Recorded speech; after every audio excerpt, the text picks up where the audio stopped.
සුබ දවසක් ඔයගොල්ලෝ හැමෝටම. ඉතින් අද දවසේදීත් ඔයගොල්ලෝ මේකට වෙලා ඉන්නේ Let's Be Fluent in English කියන මගේ YouTube channel එකත් එක්ක. අද ඔයගොල්ලන්ට මම කියලා දෙන්න සූදානම් වෙන්නේ idiomatic expression එකක් ගැන. ඔයගොල්ලන්ට තිරේ පේනවා අද මාතෘකාව be as poor as a church mouse. මේක idiomatic expression එකක්. ඒ කියන්නේ සාම්ප්‍රදායික යෙදුමක්.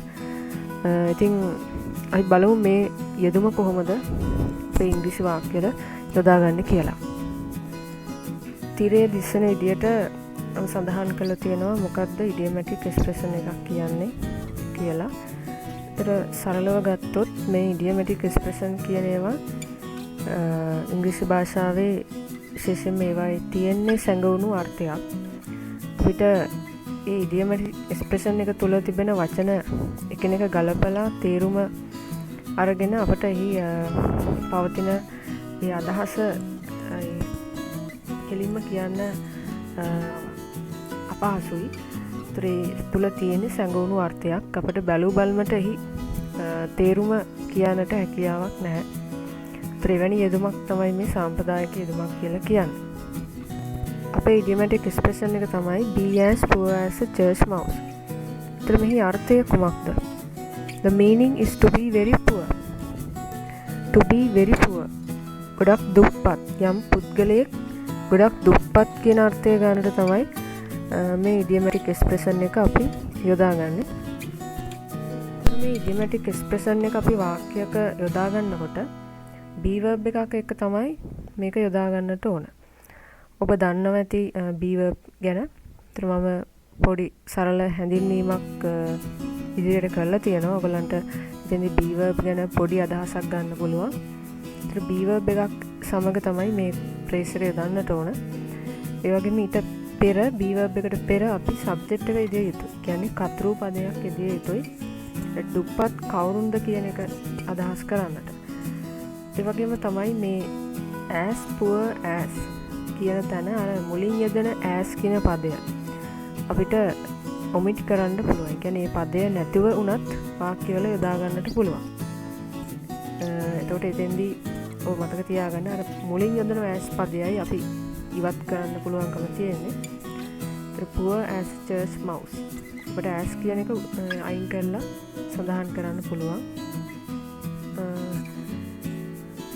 ඊට පස්සේ ඒක යෙදෙන්නේ be poor as a church mouse කියලා.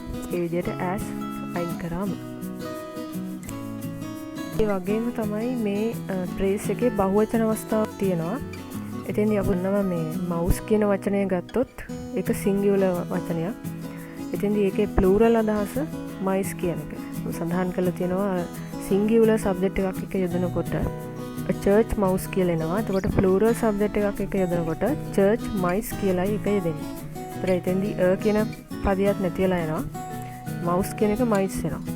ඒතර ඒකත් ඔබ මතකයේ තබා ගන්න වාක්‍ය වල දා ගන්නකොට.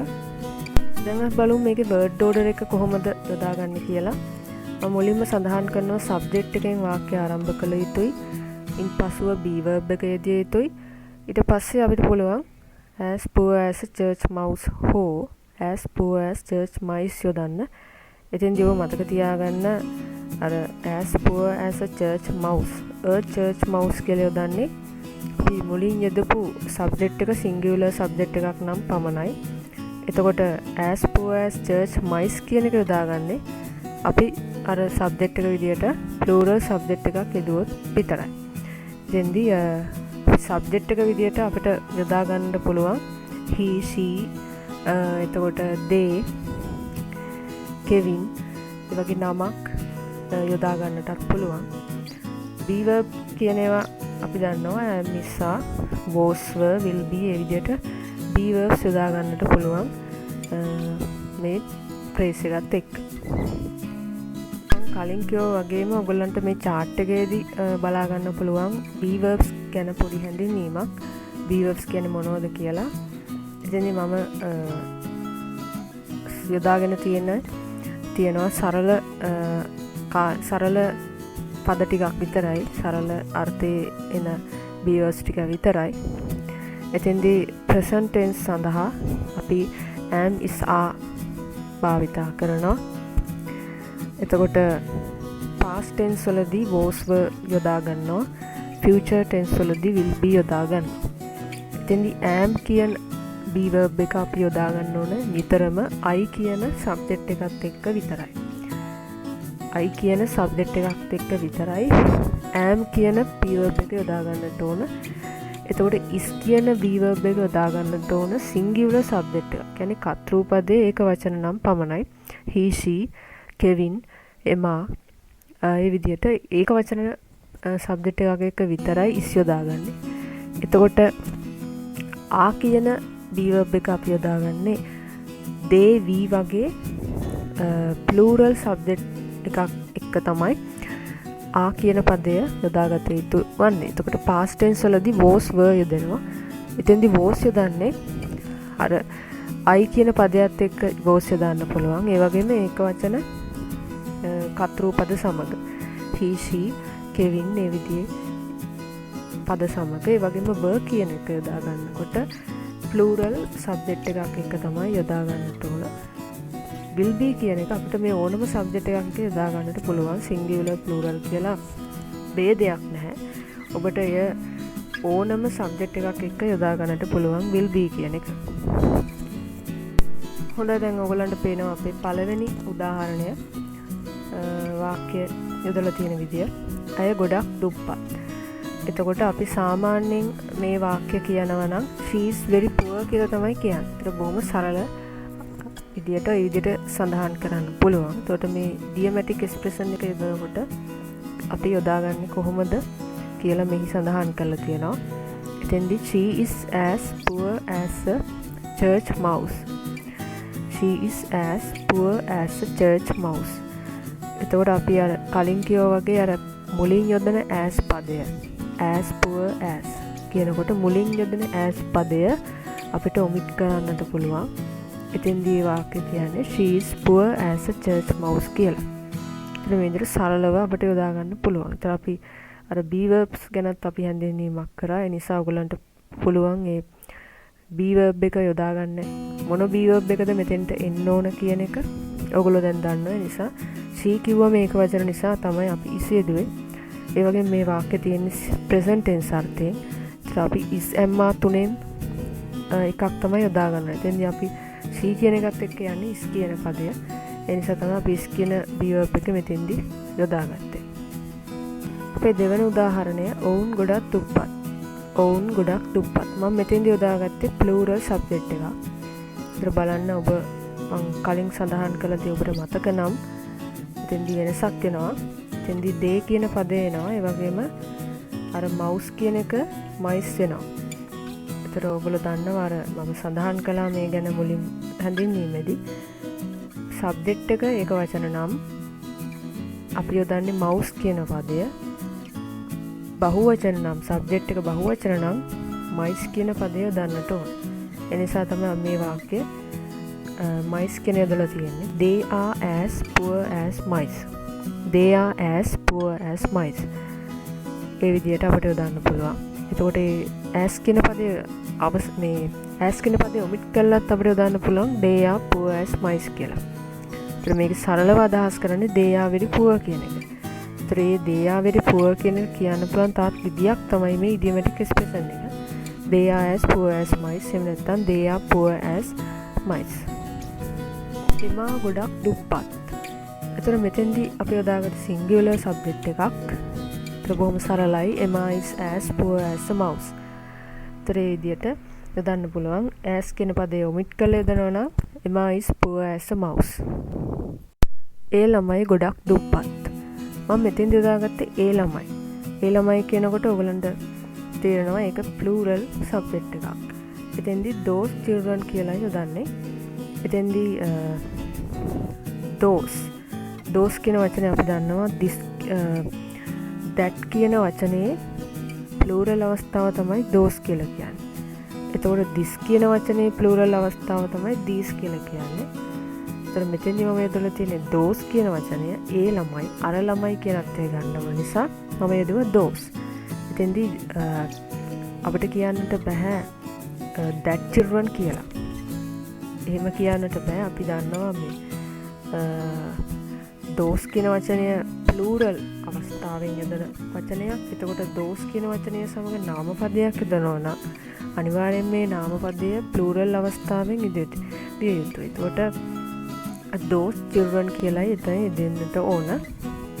ඒ වගේම those කියන එකේ අනිත් පදේ අපි සඳහන් කළොත් these කියන එක. these කියන්නේ ප්ලූරල් අදහස් වෙන වචනයක්. එතෙන්දී අර අපි මෙතන those children වෙනුවට these යෙදුවා නම් those වෙනුවට එතෙන්දී කියන්න පුළුවන් these children කියලා.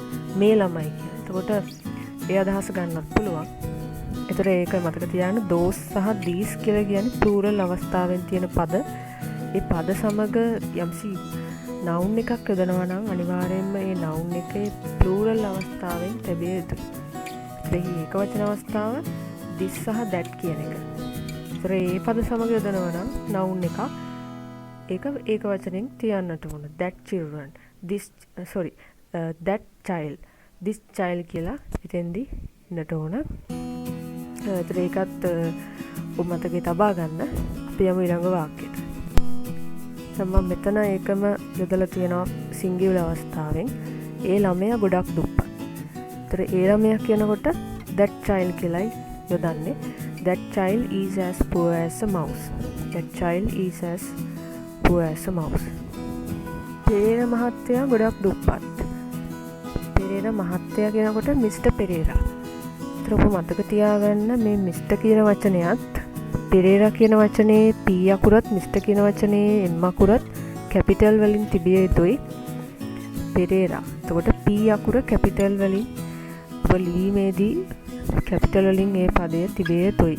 p අකුර. ඒතර mister Perera is as poor as a mouse කියලා මේ වාක්‍ය හදාන්න පුළුවන්. පෙරේරාලා ගොඩක් දුප්පත්. පෙරේරාලා ගොඩක් දුප්පත්. එතකොට මම මෙතන යොදලා තියෙන්නේ බහුවචන සබ්ජෙක්ට් එකක්. the Pereiras කියලා. the Pereiras are as poor as mice. the Pereiras are as poor as mice. එතෙන්දී පෙරේරාලා කියන්නේ පෙරේරා එයාලගේ පවුල කියන අදහස. එයාලගේ පවුලේ අය දුප්පත් කියන අර්ථය. එතෙන්දී ඔබට තේරෙනවා ඒක බහුවචන ස්වරූපයේ කර්තෘ පදයක් නිසා අපි යෙදුවා ආ කියන be verb එකත් එක්ක mice යොදලා the Pereiras කියලා. ඒ විදිහට ඕගොල්ලන්ට අර surname එකත් එක්ක අපිට the සමග surname එකේ අගට s එක යොදන්නට පුළුවන්. සිල්වලා ගොඩක් දුප්පත්. සිල්වලා. එතකොට සිල්වලාගේ පවුල. එතෙන්දී ඉස්සෙල්ලා වගේමයි සිල්වාස් කියලා තමයි යොදන්නේ. The Silvas are as poor as mice. The Silvas are as poor as mice. ඒ දවස්වල ගොඩක් දුප්පත්. ඒ දවස්වල එයා ගොඩක් දුප්පත්. එතෙන්දී බලන්න මේ be verb එකේ past tense ඊසම්මා කියන තුනෙන් එකක් යොදා ගන්නට බෑ. අපි යොදන්නට ඕන was were කියන be verb දෙකෙන් එකක්. ඉතින් අපි දන්නවා was කියන පදය මෙතෙන්දී යොදන්නේ මොකද subject එක එක වචනයි. subject එක එක වචන නිසා was කියන පදේ මෙතෙන්දී යොදා ගන්නවා. එතකොට those days ඒක අතීත කාල පදයක්. ඒකෙන් තමයි මේ අතීත කාලේ බෝධන ගත්තේ. ඒතර those days කියන එක මම අන්තිමට යොදාගෙන තියෙනවා.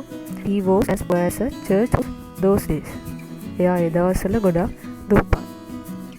හොඳයි දැන් අපි සාකච්ඡා කරන්නේ 10 වෙනි උදාහරණය. මෙතෙන්දී මම වාක්‍ය ටිකක් සංකීර්ණ කරලා තියෙනවා. මෙතෙන්දී වාක්‍ය දෙකක් සම්බන්ධ කරගෙන සංකීර්ණ වාක්‍යයක් යොදාගෙන තමයි මම මේ ප්‍රේසක සාකච්ඡා කරලා තියෙන්නේ. එතෙන්දී වාක්‍ය දෙකක් තියෙනවා. ඔයගලන්ට පේනවා ඔවුන් ගොඩක් දුප්පත් කියලා එක වාක්‍යයක් තියෙනවා. අනිත් වාක්‍ය ඔවුන් මේ ලොතරැයිය දිනන්න කලින්. ඒතර මෙතෙන්දී මේ වාක්‍ය දෙක සම්බන්ධ කරලා අපි එක වාක්‍යයක් හදා ගන්න ඕන. එතකොට මම මුලින්ම අපිට මේක ක්‍රම දෙකකට හදන්න පුළුවන්. දැන් අපිට මෙතෙන්දී යොදා ගන්න පුළුවන් conjunction එකක්. before කියන conjunction එක. එතකොට කලින් කියන අර්ථය ගන්න. ඔවුන් මේ ලොතරැයිය දිනන්න කලින්. ඒතර මේක past tense වාක්‍යයක්නේ. එතකොට before they won this lottery. before they won this lottery. ඒතර මේ වාක්‍ය මම දෙවනියට දාලා තියෙනවා. අර වාක්‍ය මුලින් දාලා. අපේ වාක්‍ය අපි ඉගෙන ගන්න ප්‍රේස් එකට අදාළ වාක්‍ය මුලින් දාලා අර before සහිත වාක්‍ය දෙවනුව සඳහන් කරලා තියෙනවා. They were as poor as mice before they won this lottery. එයාලා මේ ලොතරැයි දිනන්න කලින් ගොඩක් දුප්පත්. ඒතර මෙතෙන්දී මේ වාක්‍යය තියෙන්නේ past tense වලින්. ඒතර මේක අතීත කාලයේ අදහසක් ප්‍රකාශ කරන නිසා තමයි past tense යොදාගත්තේ. ඒතර මේ වාක්‍ය දෙකේම තියෙන්නේ past tense form එකෙන්. ඒතර අපිට පුළුවන් මේ before they won this lottery කියන එක මුලින් යොදලත් වාක්‍ය කියන්න. Before they won this lottery they were as poor as mice. එතෙන්දී අර before කියන වාක්‍ය before ඇතුළත් වාක්‍ය මුලින් යොදනවා නම් ඊළඟට සඳහන් කරන වාක්‍යයට පෙර කමා එකක් දැම්වීම අත්‍යවශ්‍ය වෙනවා. දැන් මෙතන නම් කමා එක දාන්නේ නැහැ. මොකද before දාන්නේ දෙවනුවට. නමුත් before සහිත වාක්‍ය මුලින් දානවා නම් අපි අනිවාර්යයෙන්ම කමා එකක් දාලා තමයි ඊළඟ වාක්‍ය ලියන්නට ඕන. conjunction වලදී අපි මේ ගැන සාකච්ඡා කරනවා. මම ඉදිරියට පාඩමක් ඒ සම්බන්ධව කරන්න බලාපොරොත්තු වෙමින් ඉන්නවා. ඉතින් පොඩි හැඳින්වීමක් තමයි මම කරේ. ඉතින් මේ විදිහටත් මේ වාක්‍ය අපිට භාවිතා කරන්න පුළුවන්. ඉතින් අපේ අන්තිම උදාහරණෙදිත් මම යොදාගෙන තියෙනවා සංකීර්ණ වාක්‍යයක්. එතෙන්දිත් මම යොදාගෙන තියෙන conjunction එකක්. when කියන conjunction එක යොදාගෙන මේ phrase එක යොදලා තියෙනවා. අපි බඳිනකොට අපි ගොඩක් දුප්පත්. අපි බඳිනකොට අපි ගොඩක් දුප්පත්. ඒකට මෙතෙන් තියෙන වාක්‍ය දෙකක් තියෙනවා. අපි බඳිනවා සහ අපි ගොඩක් දුප්පත් කියන එක. එතකොට මේකත් past tense ස්වරූපයේ තියෙන වාක්‍ය දෙකක්. ඒ නිසා අපි මේ වාක්‍ය ලියන්නට ඕන past tense යොදාගෙන. එතෙන්දී මම වාක්‍ය ආරම්භ කරලා තිනවා when සහිත වාක්‍යයෙන්. when we got married. we were as poor as church mice. When we got married, we were as poor as church mice. එතෙන්දී අපට පුළුවන් මේ conjunction එක දෙවනුවට යොදනවා නම් කමා එක දාන්න නැතුව ලියන්න we were as poor as church mice when we got married කියලාත් යොදන්නට පුළුවන්. එතකොට මේ කොටස ගැන ඔයගලන්ට දැන් අවබෝධය ලැබෙන්නට ඇති කියලා මම හිතනවා. තවදුරටත් ඔයගලන්ට පුළුවන් මේක ප්‍රැක්ටිස් කරලා ගොඩක් ලේසි මේක ප්‍රැක්ටිස් කළාම ඔයගලන්ට මේ ආශ්‍රිත වාක්‍ය නිර්මාණය කරගන්නට පුළුවන්කම තිබෙනවා.